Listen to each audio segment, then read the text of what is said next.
appreciate you Got coming the down lights here. and all. Nice.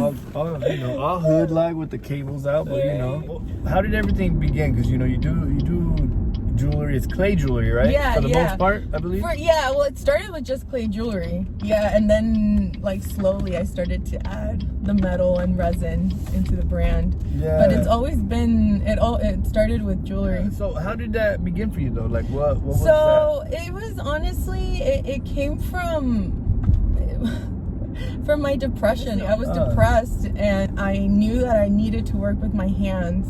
Yeah. I needed to do something with my hands to keep my mind from going into those negative thoughts, right? Yeah. So it just started from that, and I picked it up pretty quickly. I consider myself an artist. Right. So like it was really easy to me to pick up the medium. I used to draw and paint, so it was something that... Since when did you start painting and all that, like drawing and all that? Since I was a little girl, I've had journals. It was nothing like that I took a class and I wanted to go to school to be an artist, But it's always come really easy to me to just pick up a pencil and just start drawing. Oh, really? Yeah, that's dope. I used to like copy... What was that one book, the coloring book that I had that I used to copy the images from it a lot?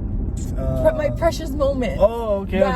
You remember that from back in the day? Yeah. Like conchas and everything. The conchas with it. Yeah. So I used to like trace them or not what? trace them. Oh, I used to like copy them. Like I would look at the image and then I would like draw it onto a piece of paper. Like from like my memories of like when I remember doing stuff like that was like in middle school when I first started. And that's when I first started experiencing depression too. So I think since then my therapy has always been art. Oh, and I didn't even know I was depressed. I was like 15 when I was like diagnosed.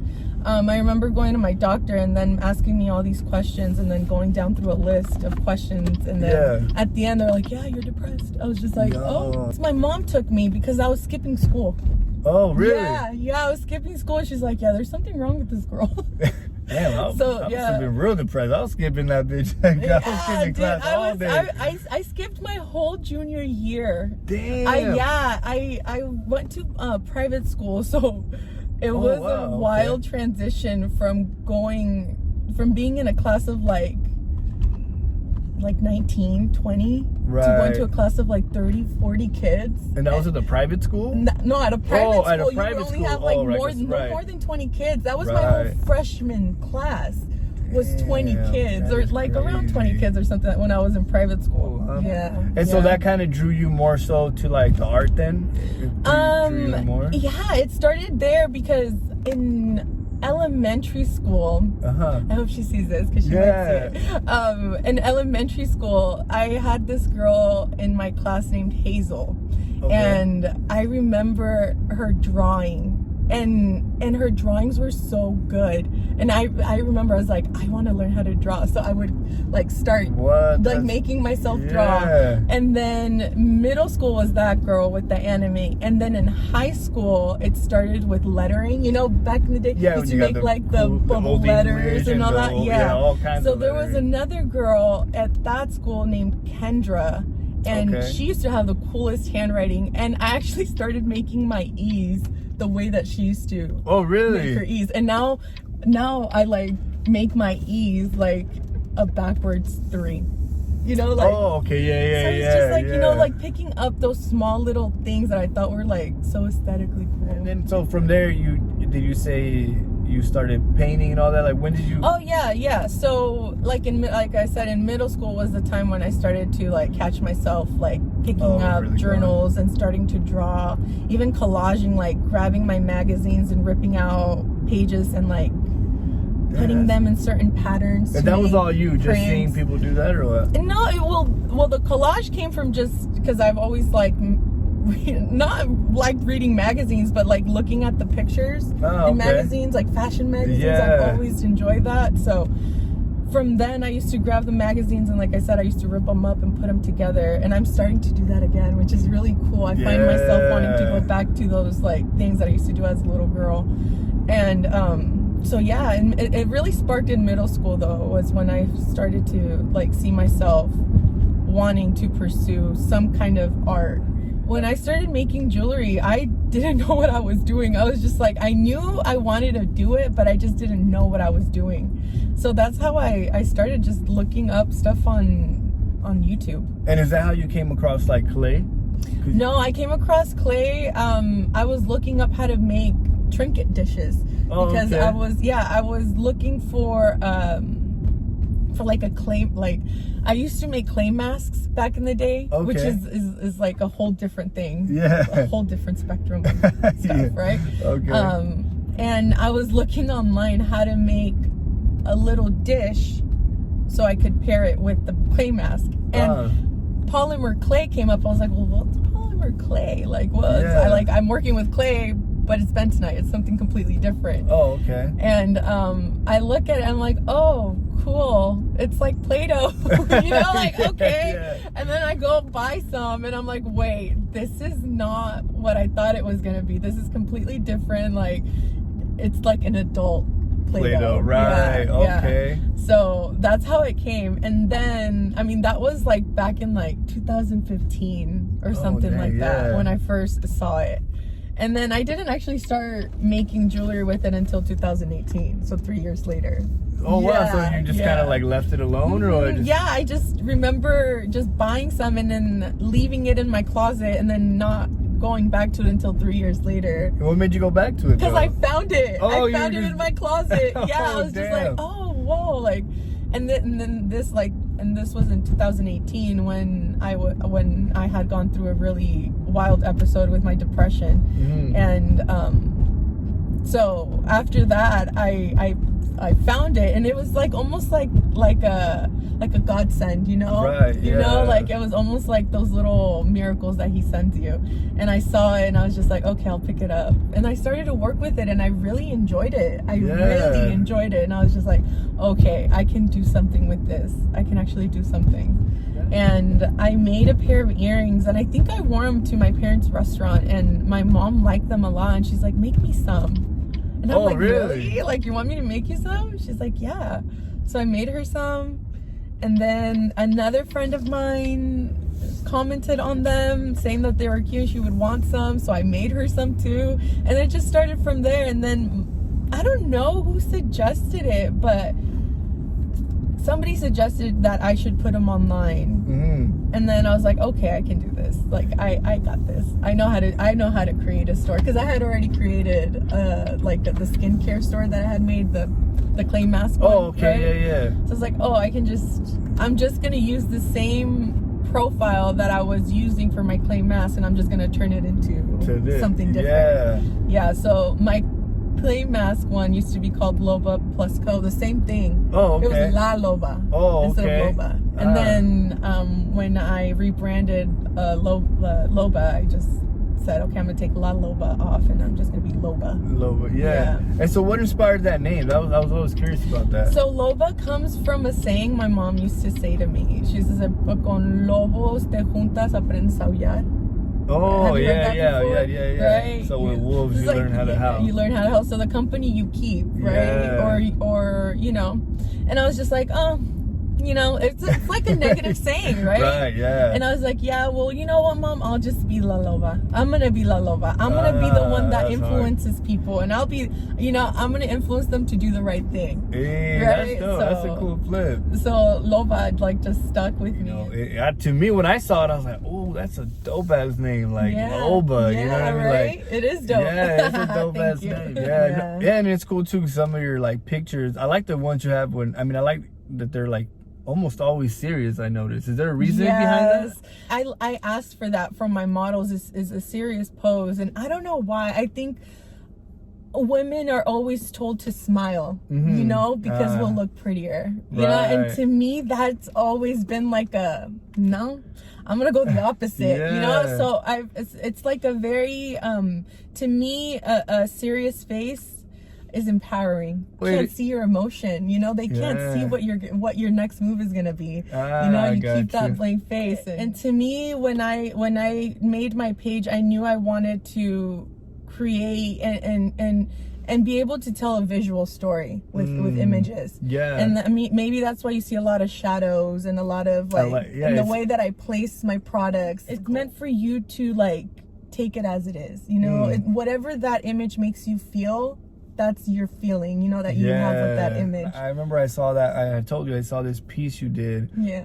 And it was like, I don't even know what it was. I remember I was talking to you about it. Is it the clay one with the clips? Yeah, it was the clay one, and all the clips go like around. Yeah. I was like, oh my God, like that is hard. Like, yo, like this one, right? Yeah, man. I love it that you see that stuff. A lot of, and I don't know, I guess I'm an introvert. Yeah, right? same. And I'm not an extrovert. So I get really excited when I hear other people talk about my stuff, because I don't know, I like get myself really like into my own head of like my pieces, and I feel like nobody's gonna like them and nobody's gonna understand them, you know. So it's nice to hear other people be like, they get it. It seems like you're very I don't want to say picky about your pieces, but like, you know what you're creating, you know what I mean? 100%. You know, because like I can see like you picked the certain clays that have like the it looks like texture in there, or like certain like colors in there. And you can tell it's all done intently, because there's a part where like the top is blue maybe, and then the rest is like white and blue. Yeah, like, you know? everything is designed and thought out way before I even cut the clay. And I'm like, that looks hard as fuck. The process is fun though.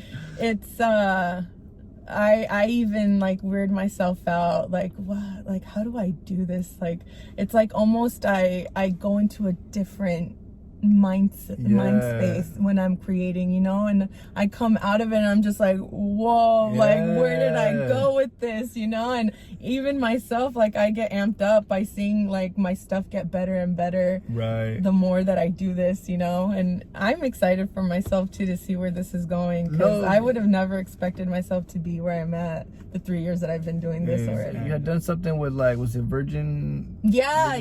So I work with a really cool brand consultant who's also a stylist. His name is Justin Lin, and he's bi-coastal. So he's pretty, oh man, that man's amazing. It's a blessing to have him in my life. But he got me a product placement with Virgin Airlines. And they have they opened up Virgin Group or something like that, which is Virgin Mobile and Virgin Airlines, and they have hotels too now. So they were shooting a commercial and content for their new hotel in Las Vegas. For the video, oh man, that's a wild story, because it was Labor Day weekend and I was overnighting I was gonna overnight the product, but working with production like this, you know, they need to have it at a certain time. They need to like check it off with all of like the outfits and make sure that everything goes. So I guess I sent it, and the day that I sent it, it landed in LA during Labor Day weekend, and they kept it in their warehouse, so they didn't ship it. It stayed there during the weekend. My stylist Justin ended up leaving to Las Vegas, and he had some of my pieces, so he was able to add some of my metal work onto them. So you'll see it on some of the actors on the commercial, but none of my clay pieces got to make it, which is a bummer, because I made a whole collection just for that, you know, just themed around the whole production. So I guess the director, when they saw it, they were like, well, we can't do anything, you know, like we've already checked off on all the other stuff. But luckily I was able to get some pieces featured on that, which is cool. But still, it wouldn't have been amazing to see some clay art on a really cool campaign. Yesterday I again overnight another package, and I was just praying, I'm like, please God, like let it land. And he got it on time, and I saw that he posted a little video of sneak peek of it, and I'm just awesome. Let's go. This one's gonna be dope. I'm really excited about this one. This one is pretty huge, and one of these I wanted to ask too was, you had said I believe Maria Felix had inspired you? She inspires me a lot. Really? It's just her attitude. You know, it's just like, she's just, can I cuss? I cuss all the time. I cuss all day. She just doesn't give a fuck. She's just like, you know, she was one of those women who entered a room and people like looked at her, you know, they were mesmerized by her, at least what they say in interviews about her. and just the way that she wore her jewelry, to me, oof, her jewelry collection is amazing. Cartier made a whole collection just for her, man, and I thought that was right. That is crazy. So sick, and I was just like, man, like to be that influential to people, like that influences me, you know. And I don't know if you know about personality types, but I'm a type 4, and from what I've learned, I'm the type of person, and it's true, I need to find my self-identity, but I can't identify like anybody else. Like, you know what I mean? Like, I have to make my own path, and I have to make my own personal identity, who I am. So it's always, and I saw her like that. Like, nobody can be like that woman, like, you know? And she's a role model, my role model. Yeah. But you mentioned like your depression and stuff. And so you have to, in order to work through it, that's when you get into your art more, or how do you get through your depression? Now I'm not as depressed or anxious as I used to be, which is, oh man, I thank God for that. I'm a true believer in faith and in God, and I think accepting him back into my life has allowed me to understand my depression and my anxiety a lot better than before. But back in the day, I had to use this to allow myself to not go back into those dark places, because if I would allow myself to go back into those dark places, I used to find myself not wanting to get up from bed, and then I would leave the slabs and clay on my desk, and then they would like pile up with dust. And then when you work with clay, you can't let it pile up with dust, but the cleaning is gonna be, the sanding is gonna be more, so you have more work to do. So I would find myself, not allowing myself to create the way that I wanted to. When I started Loba as a brand. Because back then I used to just work with the clay, like whatever, you know. But then when I started selling it as a brand, that's when I really had to focus myself and start to really understand my depression and where it was coming from. So I think with Loba, I learned about my depression and my anxiety more, because I didn't want to go back to where I was, because I wanted Loba to become something. I really wanted it to be something. Our culture, we're Hispanic. I'm Hispanic. And I was gonna comment on this, but my parents not that they didn't believe the doctor, but they brushed it off as like, depression. What is that? Stress? Stress? I'm stressed, at least big. Them, and they're like, what kind of kid is gonna be depressed? What child is gonna feel moody? Like, it's a child. So, our culture tends to suppress those emotions and those feelings as they're not strong enough, or they're being dramatic. Right? When in reality, maybe there is some trauma childhood. Maybe there is some kind of, episodes or some kind of triggers, that shouldn't be brought around this child or this person. So at least in our culture, we tend to just brush it off. My parents wanted me to go to school. They did. But once they saw how I was in high school, they were like, we're not gonna even waste money on this girl.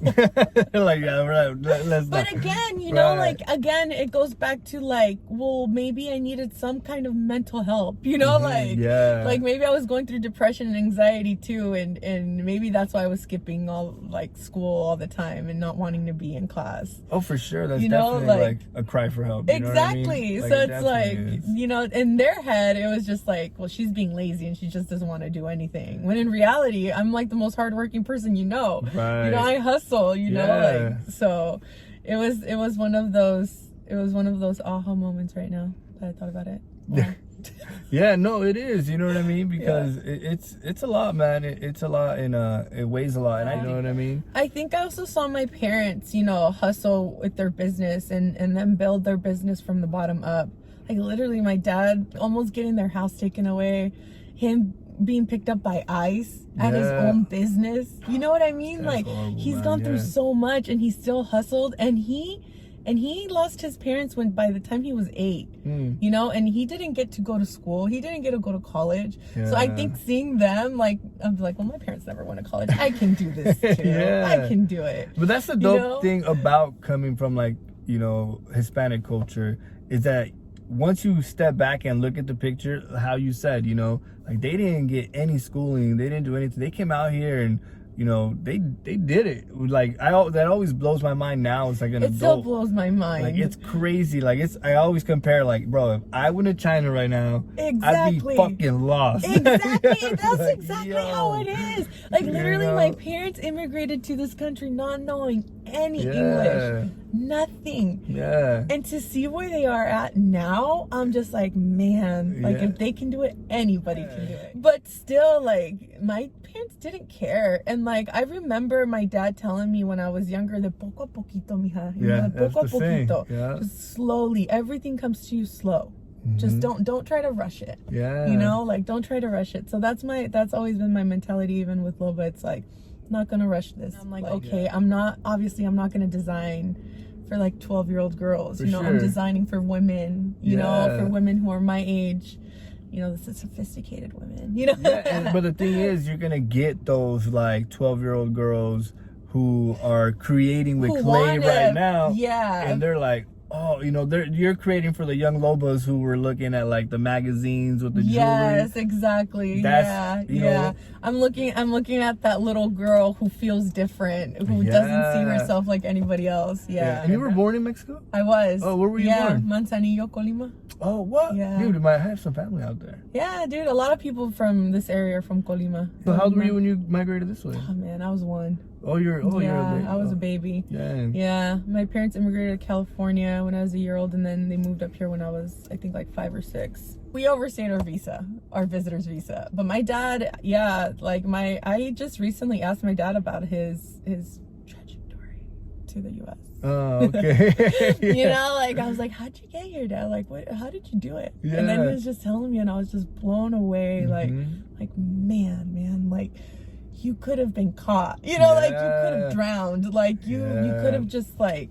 So many things could go left. Like, your skeleton could still be in the desert somewhere right now. You know, like... Oh, yeah, it's crazy. I know when I hear, like, those stories, like, you know, we would get together with family and they start, you know, I would always ask. I enjoy those stories, dude. I love listening to them. And I don't know why, but it's just, I almost want to write a book about it. You should. Like, just get all those, like, little, like... Yeah, man. Like, how do you manage your time?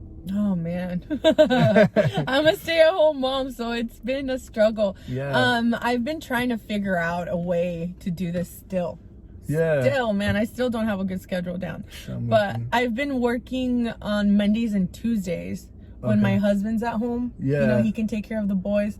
Then I can be in there be in my studio all day. You know, and like, and last night I just did a drop today. So last night, I was having so much trouble figuring out the website and, like, trying to get the coding right and trying to get a button onto it so people could buy it, and that button wasn't working, so I had to be on customer service. And imagine doing that with kids around. You could never do that.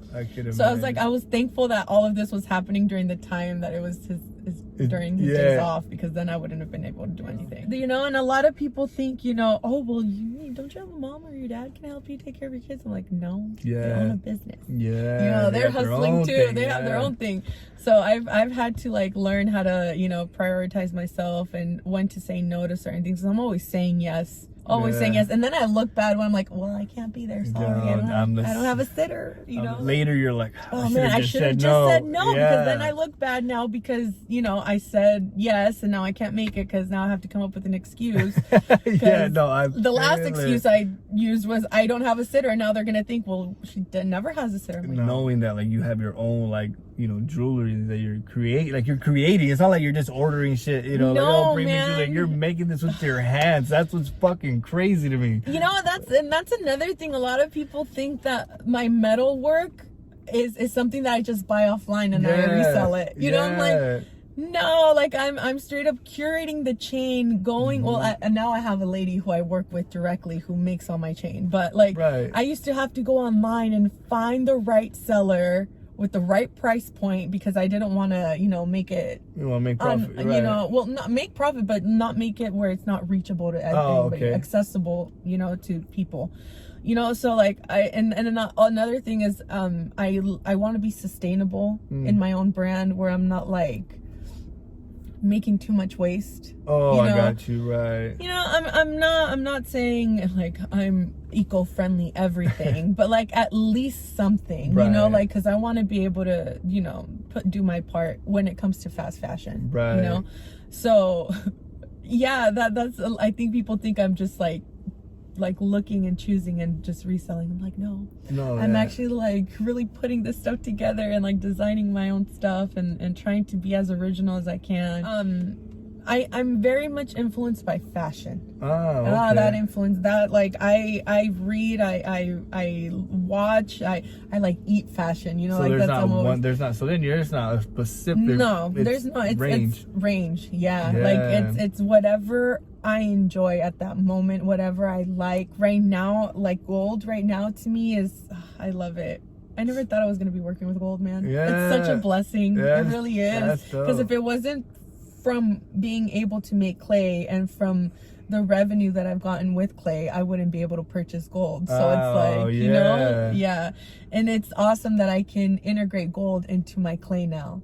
Because back in the day, I wasn't even making it with clay. I was making it with like gold plated. It wasn't even gold filled. And now and one day I'm gonna get to gold, straight gold. Like I want to be able to make it where it's accessible. And I know my prices aren't, and I'm not saying cheap, because again, my work, it costs me money, and my time costs money, and it's something that I know I've priced it to the point where I can still make it accessible. Right. I don't want to be cheap, and I don't want to be like $60 earrings, there are some pieces where I've already started to think, I can't sell this less than $50. I'm excited to get those pieces. I'm probably going to be ordering more pieces. Thank you. Yay. But I definitely want rings. Some rings like that would be fire too. For sure. But thank you so much. I appreciate you. Man, this was really dope. This is, like I told you, you have a really great concept going here. Thank you.